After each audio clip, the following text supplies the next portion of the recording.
ഇന്ന് നമുക്കൊരു കൊറിയൻ സിനിമയുടെ കഥ പറഞ്ഞാലോ. The pawn. PORN അല്ല, PAWN, പോൺ. ഈ പടം എന്താണെന്ന് വെച്ച് കഴിഞ്ഞാൽ, പോൺ എന്ന് പറഞ്ഞു കഴിഞ്ഞാൽ കുതിര, ചെസ്സിൽ ഒക്കെയുള്ള കുതിര എന്നൊക്കെയുള്ള അർത്ഥം, പന്തയം വെക്കുന്ന അങ്ങനെയാണല്ലോ.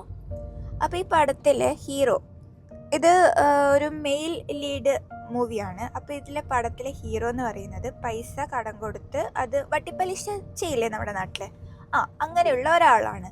അപ്പോൾ അയാൾ പണം കടം കൊടുത്ത ഒരു ലേഡിയുടെ അടുത്ത് നിന്ന് പൈസ തിരിച്ചു കിട്ടാത്തതിൻ്റെ പേരിൽ അയാൾ എന്ത് ചെയ്യുന്നു വെച്ച് കഴിഞ്ഞാൽ അയാളുടെ മോളെ ഈടായിട്ട് കൂട്ടിക്കൊണ്ടുവരും. കുഞ്ഞുമോളാണ്. എന്നിട്ട് പറയും, നീ പൈസയും കൊണ്ട് എന്ന് വരുന്നോ അന്ന് ഞാൻ മോളെ നിനക്ക് തിരിച്ചു തന്നോളൂന്ന്. പക്ഷേ ഇവർ ആ നാട്ടിലുള്ളവരല്ലാത്തത് കൊണ്ട് ആ കുട്ടിയുടെ അമ്മേനെ ആ രാജ്യത്തു നിന്ന് കടത്തിവിടും, കൊറിയയിൽ നിന്ന് ഡിപ്പോർട്ട് ചെയ്യും. അപ്പോൾ ഈ കുട്ടി ഇയാളുടെ കയ്യിൽ സ്റ്റക്കാവും. ഇയാൾക്ക് ആദ്യമൊന്നും കുട്ടീനെ ഇഷ്ടാവില്ല. പക്ഷേ പോകെ ഇയാൾ ആ കുട്ടീനെ നല്ല രീതിയിൽ നോക്കും. അവളുടെ അമ്മയുടെ അടുത്ത് ഉണ്ടായതിനേക്കാളും നല്ല രീതിയിൽ നോക്കും. അപ്പോൾ ഇയാളുടെ കയ്യിലെ പൈസയൊക്കെ കളഞ്ഞ് ഈ കുട്ടീനെ ഇവളുടെ നാട്ടിൽ ഉള്ള അങ്കിളുമായിട്ട് കണക്ട് ചെയ്തിട്ട് കുട്ടീനെ അങ്ങോട്ടേക്ക് പറഞ്ഞു വിടാൻ ശ്രമിക്കും. അതിൻ്റെ ഓരോ ആക്ഷൻസ് ചെയ്യും. എന്നിട്ട് അങ്കിള് വന്നു കുട്ടീനെ കൂട്ടിക്കൊണ്ടുപോയി. അപ്പോൾ ഇയാൾക്കൊരു സമാധാനം ഇല്ല, ആ കുട്ടി സേഫായി എത്തി ഒന്നും അറിയായിട്ട് അയാൾ അങ്ങനെ കോണ്ടാക്ട് ചെയ്യാൻ ശ്രമിച്ചുകൊണ്ടിരിക്കുന്നുണ്ട്. അപ്പോൾ ഇയാൾക്കൊരു കോള് വരും.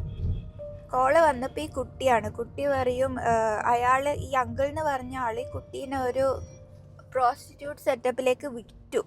അപ്പോൾ കുട്ടീനെ വീട്ടിലേക്കൊന്നും എത്തിയിട്ടില്ല. ഇത് കേട്ട് അയാൾ ഓടി പിടിച്ച് വരും. എന്നിട്ട് നോക്കുമ്പോൾ ഒരു കണ്ണാടിക്കൂട്ടിൻ്റെ ഉള്ളിൽ കുട്ടി ഇരിക്കുന്നത് കാണും. കൈ കൊണ്ട് കുത്തി ഗ്ലാസ് പൊട്ടിച്ചിട്ട് കുട്ടീനെയും കൂട്ടി പോവും. എന്നിട്ട് ഇയാൾ കുട്ടീനെ പഠിപ്പിച്ച് വലുതാക്കി നല്ല രീതിയിലാക്കും. ആ കുട്ടിയുടെ അമ്മേനെ ഒക്കെ ഇയാൾ കൊണ്ട് കാണിക്കും.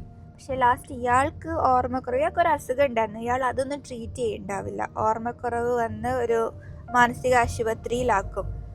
ഇയാളുടെ ലാസ്റ്റ് എന്ന് പറയുന്ന ഒരു മാനസിക ആശുപത്രിയിലാണ്. പക്ഷെ ആ മോള് ഇയാൾ കഷ്ടപ്പെട്ട് വളർത്തിയില്ല, ഇയാൾ എങ്ങനെ വളർത്തിയതാണെന്നൊക്കെ ആ കുട്ടിക്ക് അറിയാമല്ലോ. സോ ലാസ്റ്റ് മൊമെൻറ്റിലും ഇവൾ തിരിച്ചു പോയി അയാളെ നല്ല രീതിയിൽ നോക്കും, ഉപേക്ഷിക്കില്ല.